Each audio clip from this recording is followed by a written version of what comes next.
Hola a todos, mi nombre es Lucía Rivas, y la gente suele preguntar si creo en Dios o en el más allá. Lo que yo les digo es que no importa lo que creamos. Lo que importa es lo que sabe que estuvimos allí. Era una noche de principios de primavera en el barrio de Palermo, Buenos Aires.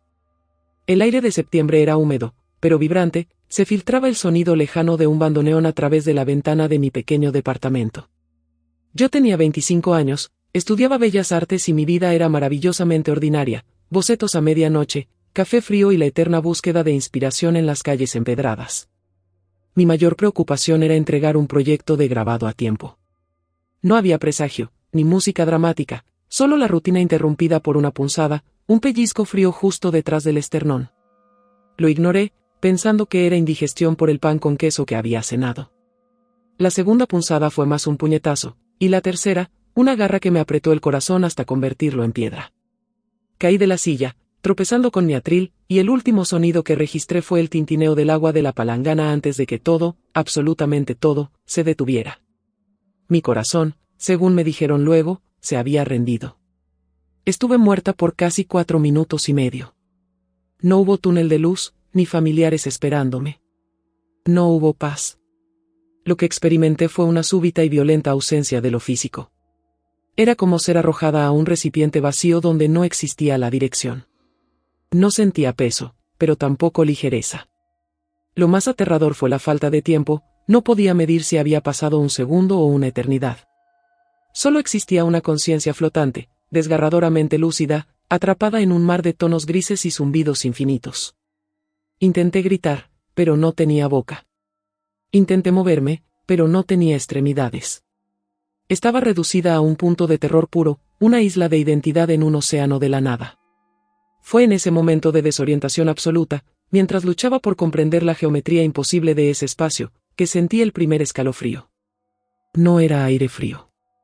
Era la certeza indudable de que yo no estaba sola. El espacio era un lienzo negro, pero tenía textura, una especie de niebla fina y plateada que se movía demasiado rápido para que la mente humana la procesara, como partículas de polvo cósmico bailando a hipervelocidad. Y entre esa niebla, comencé a distinguir siluetas. No eran figuras humanas ni espectros. Eran formas cambiantes, como la punta de un dolor de cabeza, que se movían en patrones que sugerían una inteligencia, pero una que operaba más allá de nuestra escala de existencia. Los susurros se hicieron audibles.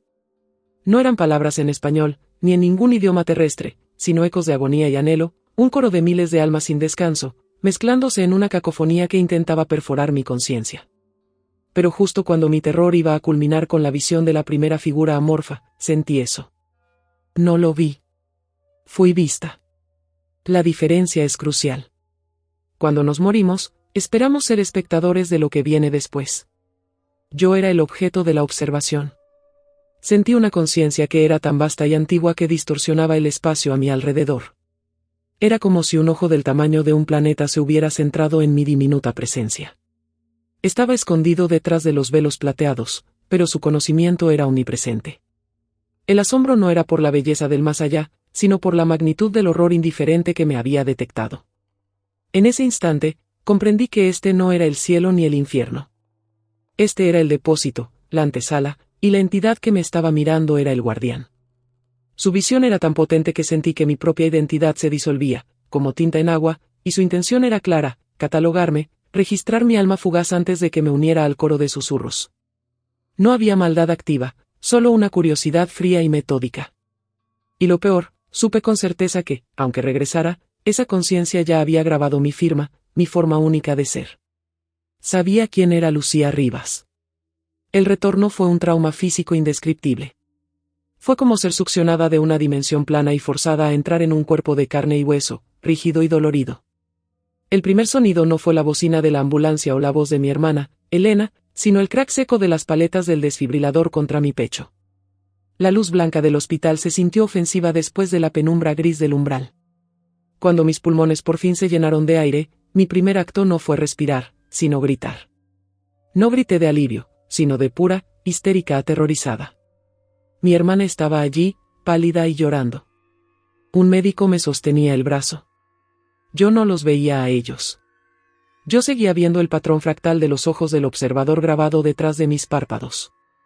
Mis gritos se convirtieron en súplicas incoherentes. No me dejen dormir. No lo hagan, lloraba, la voz áspera y rota.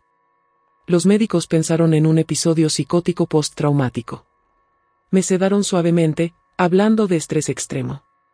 Pero yo luchaba contra la jeringa, intentando explicarles el horror, la certeza.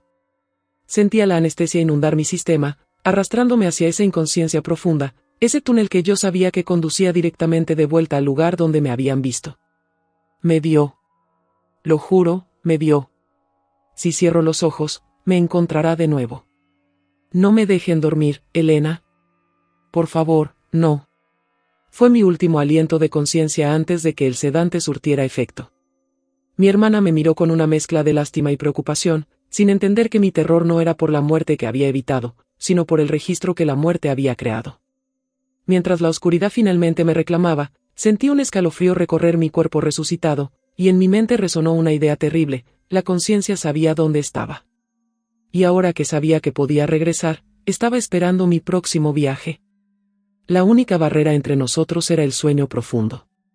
La primera semana de mi regreso a la vida fue una tortura. No en el sentido figurado, sino literal. Cada músculo de mi cuerpo gritaba por descanso, pero el sueño era un lujo que ya no podía permitirme. Los médicos, por supuesto, insistían en que la privación del sueño era la causa principal de mi ansiedad y alucinaciones. Mi hermana, Elena, una arquitecta pragmática, me cuidaba con una paciencia que se desgastaba rápidamente. Me había quitado los sedantes que tiré al inodoro y me obligaba a beber tisanas tranquilizantes. Yo las escupía. El sonido de mi propio corazón latiendo se había convertido en un metrónomo del pánico. Con cada pulsación, recordaba el silencio total y la conciencia que se había fijado en mí. Vivía en el pequeño espacio alrededor de mi caballete, siempre con la luz encendida, incluso cuando el sol se filtraba por las ventanas. El mundo exterior, con sus bocinas y las voces de los vecinos, parecía distorsionado, lejano. Mi mente, agotada, jugaba trucos crueles. El borde de mi visión periférica se llenaba de movimientos rápidos y plateados, ecos de la niebla del umbral. A veces, cuando Elena salía un momento a comprar o a tomar una llamada, sentía la presión del observador, no como un pensamiento, sino como un peso atmosférico, una densidad que me congelaba la sangre. Él no estaba aquí, pero estaba cerca. Sabía que si cruzaba el umbral del sueño profundo, me encontraría a medio camino. Lucía, tienes que dormir. Lleva 72 horas despierta, me rogaba Elena una tarde, tratando de guiarme hacia la cama. Si duermo, me lleva, Elena.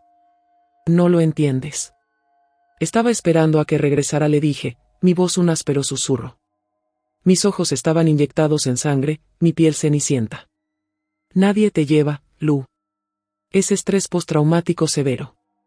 Tu corazón se detuvo. Es normal que tengas pesadillas sobre ello. Ella no podía comprender. Para ella, era un recuerdo traumático. Para mí, era una cita pendiente. Y mi única arma contra esa cita era la vigilia, alimentada por el miedo.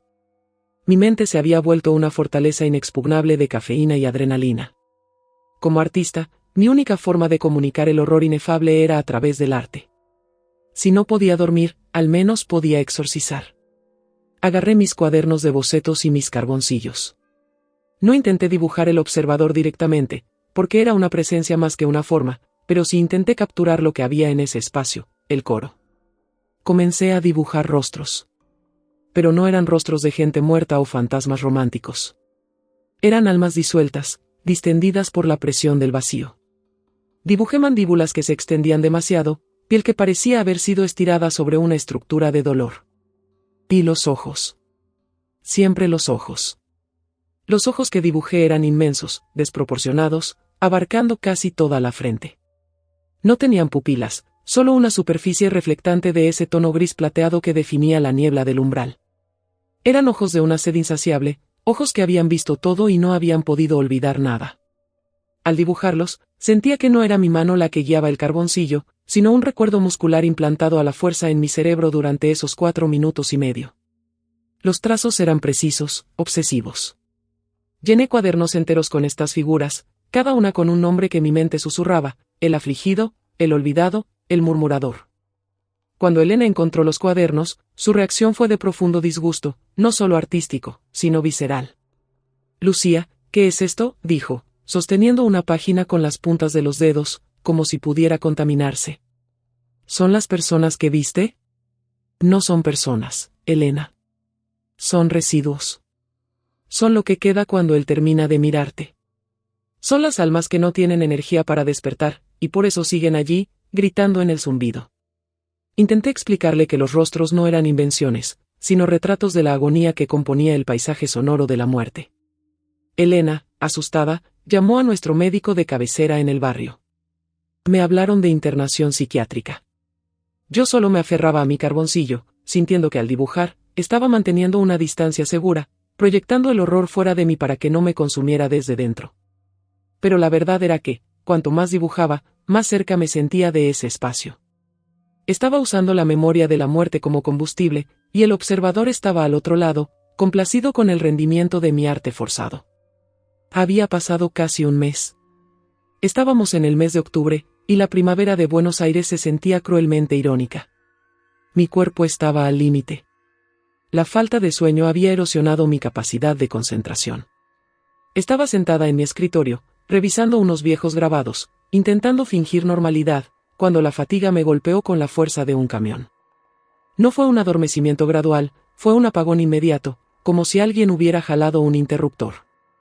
Caí hacia adelante sobre la mesa, mi mejilla aterrizando sobre una hoja de papel de arroz. Estuve dormida, creo, no más de 10 segundos. 10 segundos fue suficiente. El silencio fue absoluto, pero esta vez no era el vacío. Era la anticipación. La niebla plateada no se movía a mi alrededor, estaba frente a mí. No me había desorientado, porque ya no era una intrusa. El observador no estaba escondido, su presencia era un muro opresivo, y el zumbido de las almas era un coro de bienvenida. De regreso, siseó el coro de la niebla, una docena de voces entrelazadas, resonando directamente en mi conciencia. Y luego, lo peor. Sentí una caricia helada en mi mejilla, un toque no físico, sino de energía pura, explorándome, registrando mi presencia. Sentí que me marcaba, como si colocara un sensor diminuto y eterno en mi alma. Desperté con un grito sofocado y un espasmo violento, incorporándome de golpe. La luz de la lámpara de escritorio parpadeó y estalló con un sonido seco, dejando la habitación en penumbra. El olor a ozono, el mismo olor que sentí en la sala de reanimación, llenó el aire. Miré la mesa, respirando con dificultad. La hoja de papel de arroz donde había descansado mi rostro estaba marcada. Mi carboncillo, que había caído de mi mano, se había roto por la mitad con una fractura limpia. Y sobre el papel, justo donde mi mejilla había tocado, había una mancha de humedad y un único símbolo grabado en el papel, con una precisión que ninguna herramienta física podía haber logrado. Era un glifo de formas angulares, que yo jamás había visto, pero que reconocí instantáneamente. Era el símbolo de la puerta. Y justo debajo del glifo, el carbón roto había dejado una línea de grafito que formaba una sola palabra, perfectamente legible, escrita con mi propia letra, pero sin mi permiso, pronto. El símbolo. Ese glifo anguloso en el papel de arroz, junto a la palabra, pronto, se convirtió en el epicentro de mi existencia. Ya no eran solo las visiones o el miedo a dormir, ahora era una marca tangible, un recibo que confirmaba mi transacción con el limbo. Al principio, traté de entenderlo usando mis conocimientos de arte y simbología moderna, buscando paralelos en runas o jeroglíficos. Pero era ajeno a todo, una geometría cruel y eficiente, que parecía diseñada para existir en dimensiones que no tenemos. Mi vida con Elena se había vuelto insostenible. Ella había contactado psiquiatras y terapeutas de trauma, organizando una internación que yo sabía que sería mi muerte. Si me sedaban, la barrera entre mi conciencia y el observador se derrumbaría. Un día de febrero, mientras yo revisaba bibliografía esotérica en un desesperado intento por encontrar un patrón en el glifo, Elena me dio un ultimátum. O te internas por voluntad propia, Lucía, o llamo a los profesionales que te llevarán. No puedo verte destruirte así. Estás consumida. Ella tenía razón. Me había convertido en una sombra temblorosa, sobreviviendo a base de energizantes y la pura fuerza de voluntad. Mi arte ya no era una herramienta, era un mapa de mi propia condena. Comprendí que la solución no estaba en la psiquiatría moderna o la lógica occidental. El ente me había encontrado en un lugar que la ciencia ni siquiera reconocía. Necesitaba sabiduría ancestral, mitos que hubieran codificado la existencia del gran vacío. Saqué mis pocos ahorros, producto de la venta de grabados de mis días de salud, y saqué un pasaje de ida. Elegí Perú. Específicamente, Cusco. Sentí una urgencia irracional de buscar respuestas en los Andes, un lugar donde los cielos y los dioses siempre habían estado más cerca de la tierra, donde la cosmovisión prehispánica reconocía mundos intermedios y energías cósmicas. Dejé una nota lacónica a Elena: voy a buscar la manera de borrar el registro. Volveré. Llevaba conmigo solo una mochila, un puñado de carboncillos, y el papel de arroz con el glifo. Llegar a Cusco a casi 4.000 metros de altura con una privación crónica de sueño fue un infierno para mi cuerpo.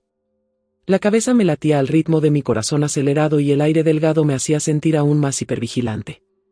Pero la majestuosidad de la ciudad imperial de los incas me ofreció una capa de consuelo cultural. Mi búsqueda me llevó a un antiguo contacto de la Universidad en Buenos Aires, el Dr. Amaru Guamaní, un etnohistoriador jubilado especializado en los conceptos incas y preincas del mundo de los muertos, o el Ucupacha.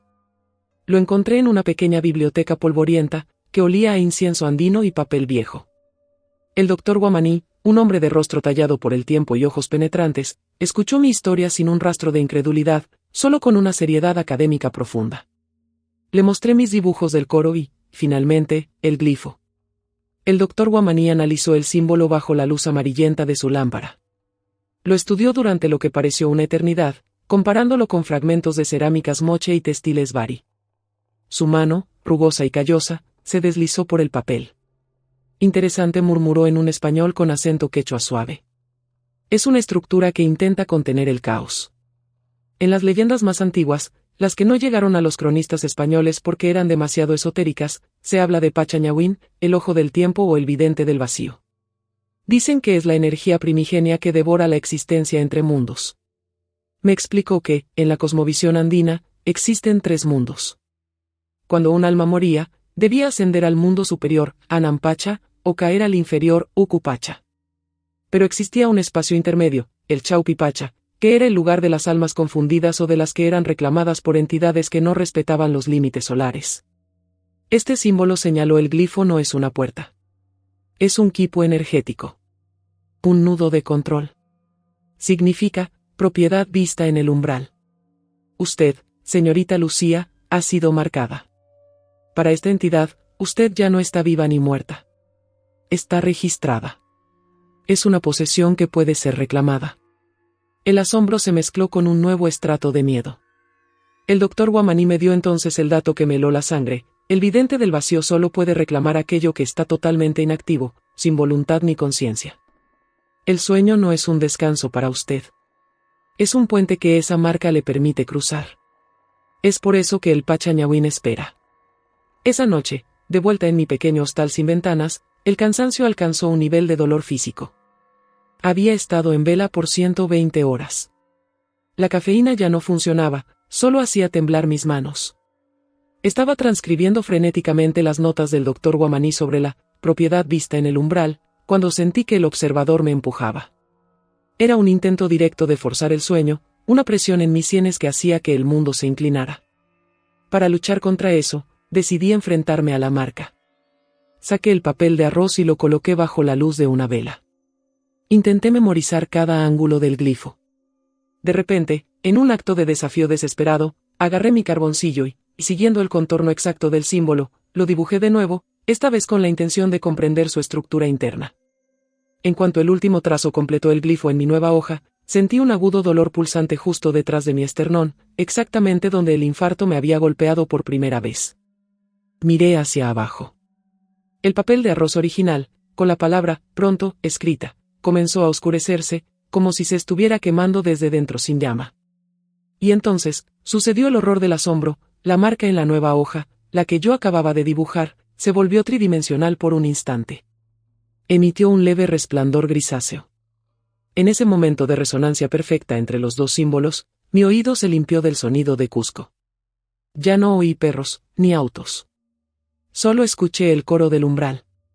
Eran cientos de voces susurrantes, quejándose, pero esta vez, no estaban distantes. Estaban a mi alrededor, en mi diminuto cuarto de hostal.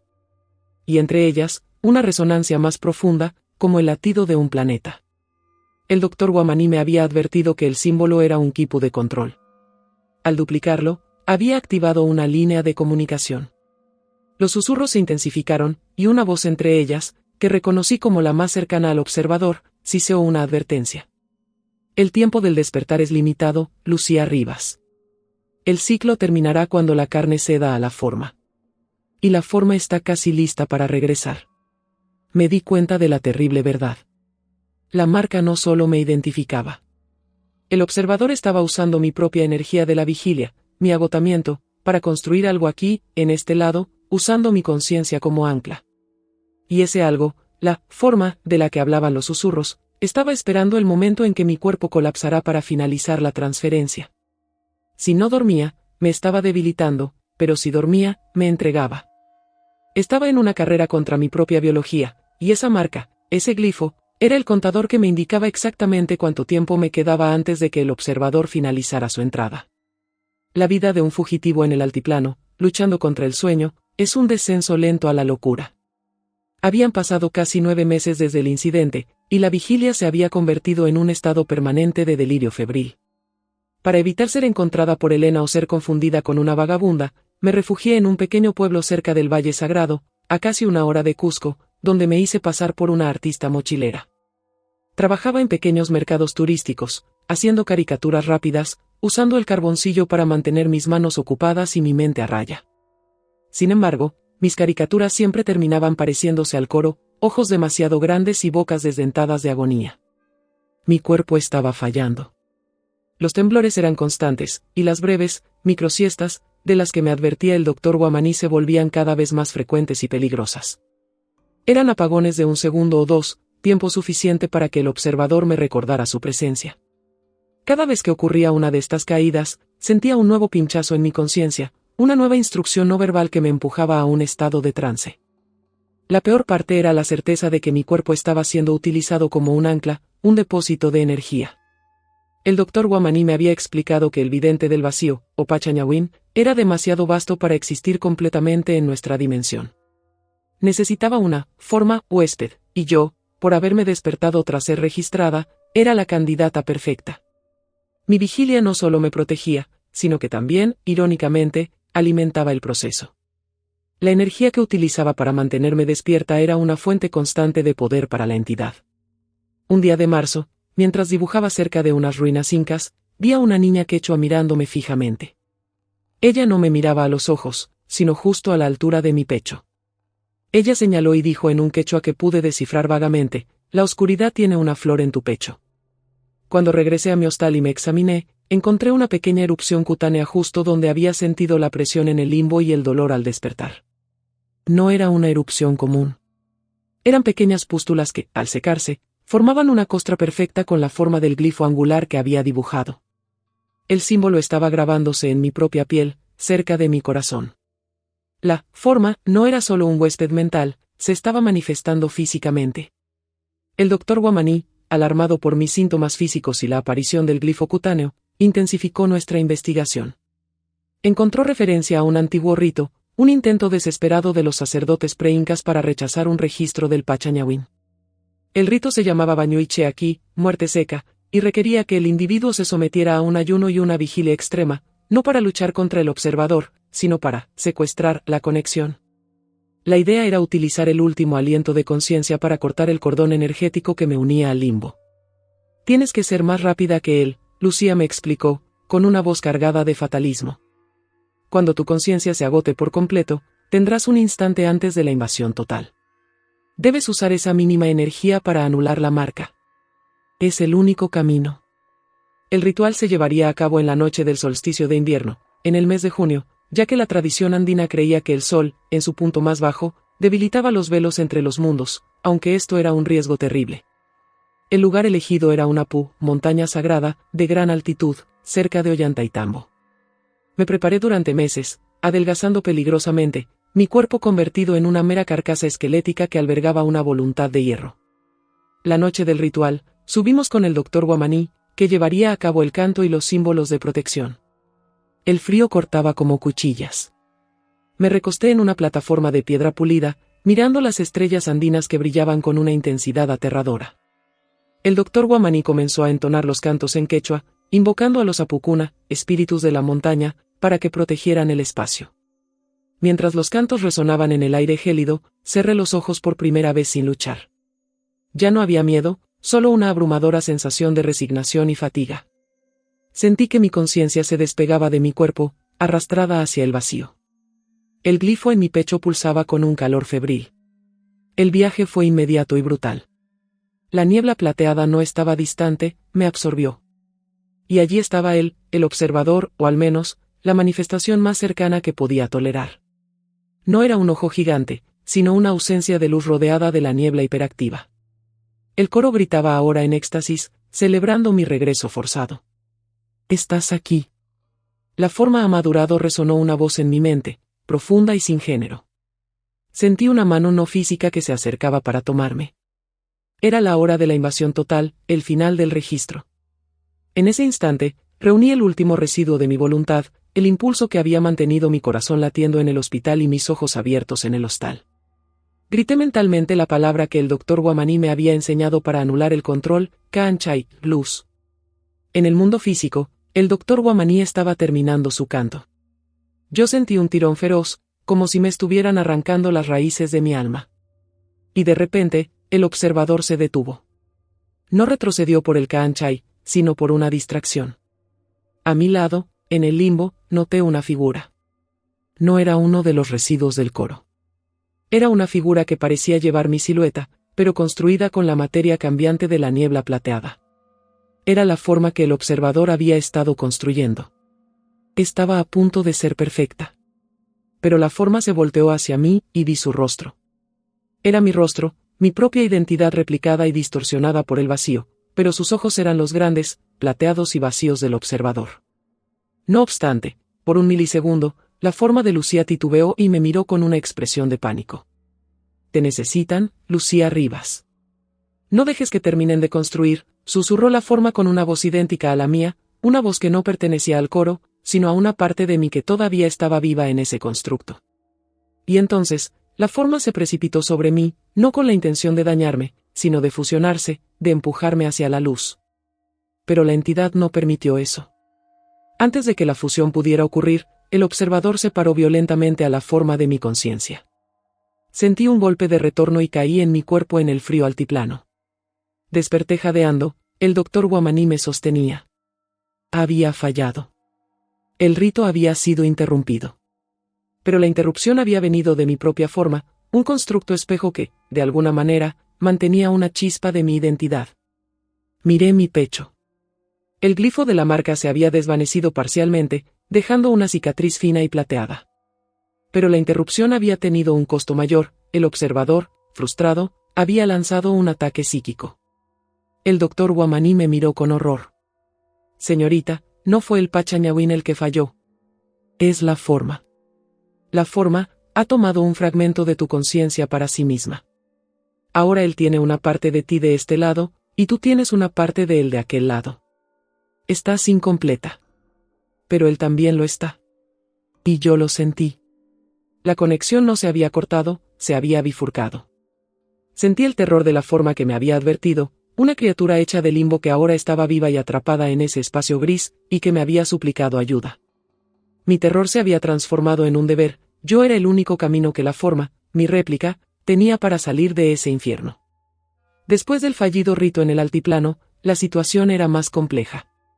Ya no era solo una cuestión de supervivencia, sino de responsabilidad.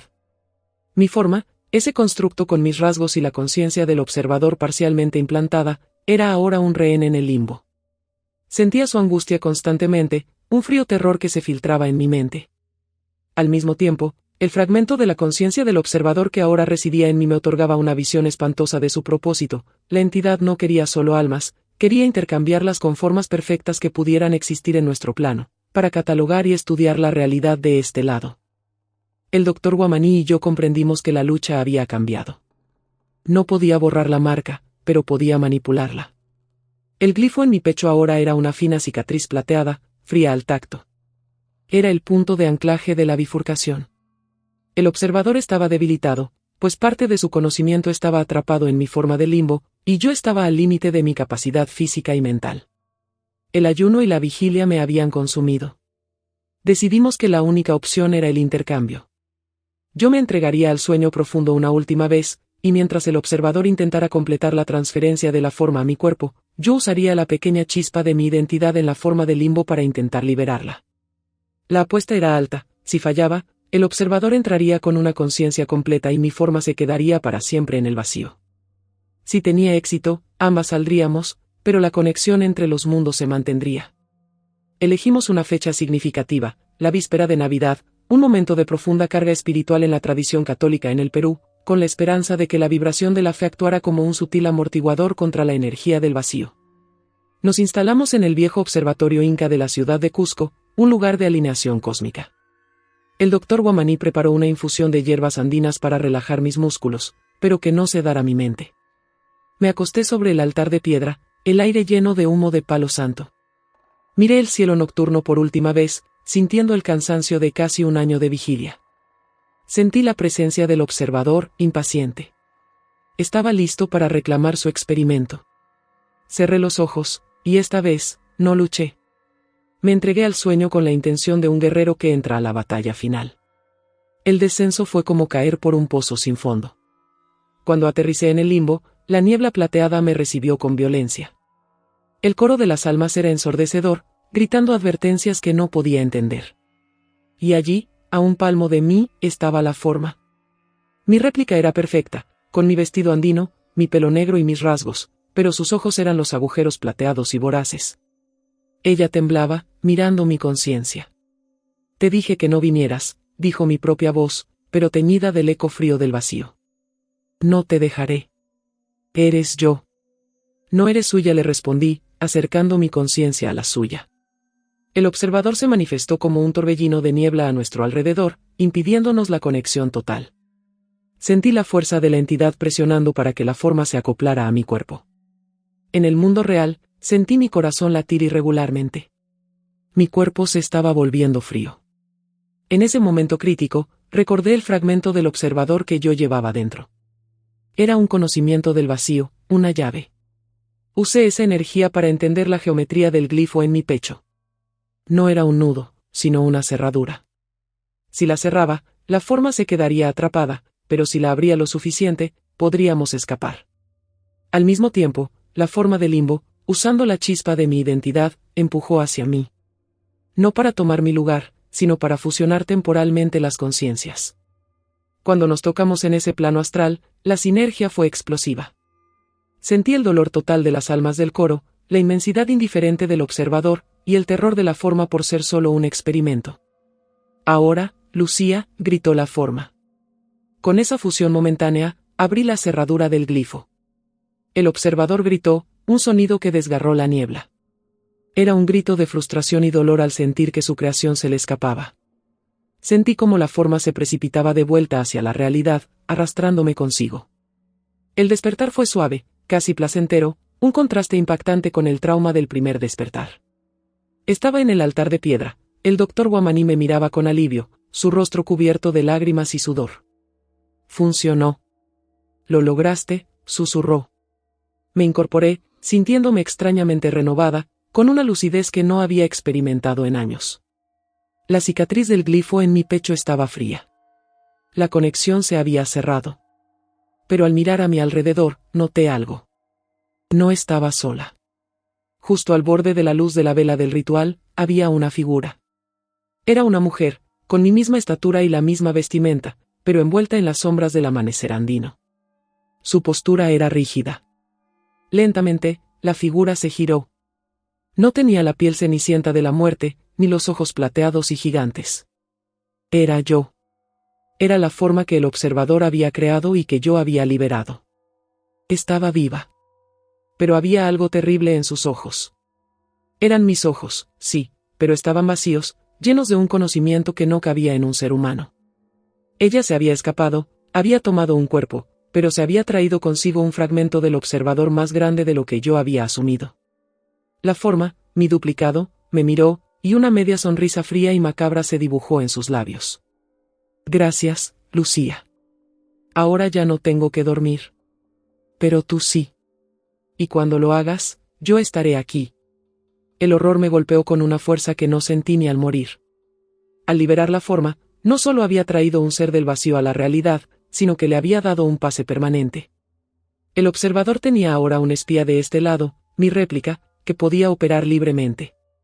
Y lo peor de todo, si yo, la original, volvía a caer en el sueño profundo, ella, la réplica de la muerte, podía entrar en mi cuerpo y completar la invasión. Me levanté temblando. Mi réplica dio un paso hacia la sombra del observatorio y se disolvió en la oscuridad del amanecer, dejándome sola con la certeza, la lucha no había terminado. Solo se había invertido. Yo no podía dormir por miedo a que el observador me reclamara. Ahora, no podía dormir por miedo a que mi propia réplica me reemplazara. La forma regresó tras ver lo que hay después y ahora anda suelta en el mundo. Esta fue otra historia impactante de nuestro canal Relatos Prohibidos. La vida nos enseña que a veces la verdad se esconde en los lugares más oscuros, y que incluso el miedo puede revelar una lección. Cada relato que escuchas aquí está inspirado en hechos reales, en experiencias de personas que vivieron lo inexplicable y encontraron fuerza en medio del terror. Si esta historia te estremeció o te hizo reflexionar, cuéntanos en los comentarios. ¿Qué habrías hecho tú en esta situación? Tu opinión nos importa. No olvides suscribirte y activar la campanita para no perderte nuestros próximos videos llenos de misterio, suspense y emociones intensas. Cada semana te esperamos con nuevas historias de secretos, traiciones, desapariciones y verdades que el tiempo intentó ocultar. Comparte este video con alguien que disfrute de los enigmas de la vida. Y recuerda, no todas las puertas deberían abrirse, pero algunas revelan lo que más necesitamos ver. Hasta el próximo video, si te atreves a escucharlo.